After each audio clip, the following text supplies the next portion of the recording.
Так, представитель Генеральной прокуратуры в какой последовательности будем выступать? Да, пожалуйста, слово для выступления предоставляется Калыгылуулу Бахыту, представителю Генеральной прокуратуры.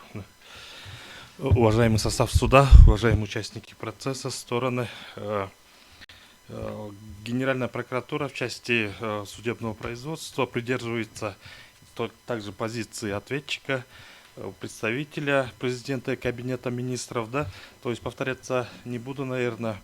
В части первого ходатайства о соответствии части 1 статьи 60 закона об амнистии, да, действительно, первопричиной данного вопроса явилась сама трактовка, да, сама содержание статьи, вот это именно обжалуемой нормы закона об амнистии.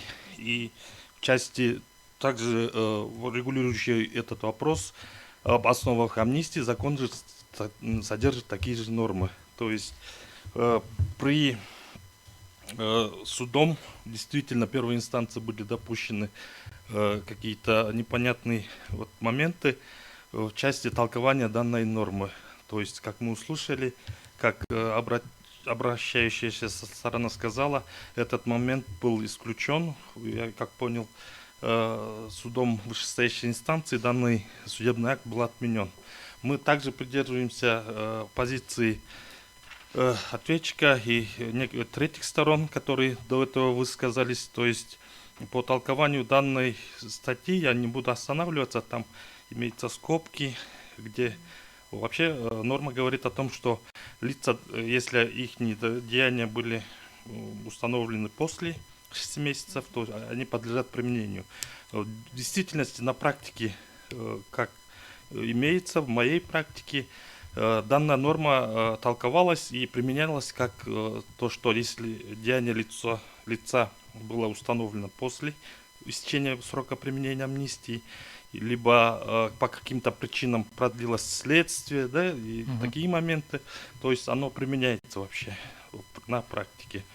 То есть до этого момента применялось, и в практике, по-моему, это единичный случай, когда суд именно счел буквально толкование данной нормы. То есть и тоже при подготовке чуть остановились, научным подход хотели сделать, да. Вообще по правилам лингвистики, как и официального и государственного языка, многие ученые придерживаются, что то, что вот это в скобках, оно это в научном, да, понимании этого слова, о чем вот пишут, да, по правила русской орфографии и пунктуации. В скобки заключаются слова и предложения, вставляемые с целью пояснения дополнения мысли. Скобки по своей природе вставная добавная информация, они не являются основной синтактической конструкцией. И именно по справочнику правового писания научные деятели, как Розенталь, пишет, что скобки выделяют второстепенные изолированные элементы. Они могут заменять тире или запятые, но имеют более ослабленную связь с предложением. Вывод: с точки зрения языка, именно научной лингвистической науки, с точки зрения скобки, снижение степени включенности информации. Да? То есть некоторые научные эти пишут в том, что она так прям эту не имеет. Но юридически чисто, да, есть спорный момент именно при толковании этой нормы, и закон о нормативных правовых актов отсылает нам на то, чтобы официальное толкование давало орган законотворчества, да, а позицию законотворческого органа мы слышали, да.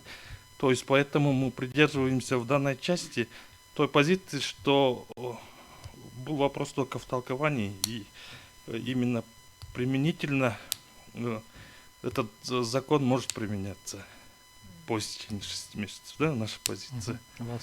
Да. В части соответствия статьи 93 УК у меня этот вопрос затрагивает и вопросы доследственного процессуального порядка. И, по-моему, коллега тоже остановится.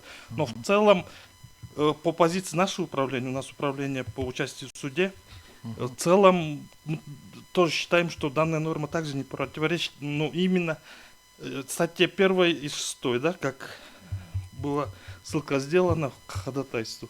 Эти нормы регулируют вообще конструкцию государства, госуправления, и в этой части думаем, что таких противоречий именно в структуре и содержании норм не имеется.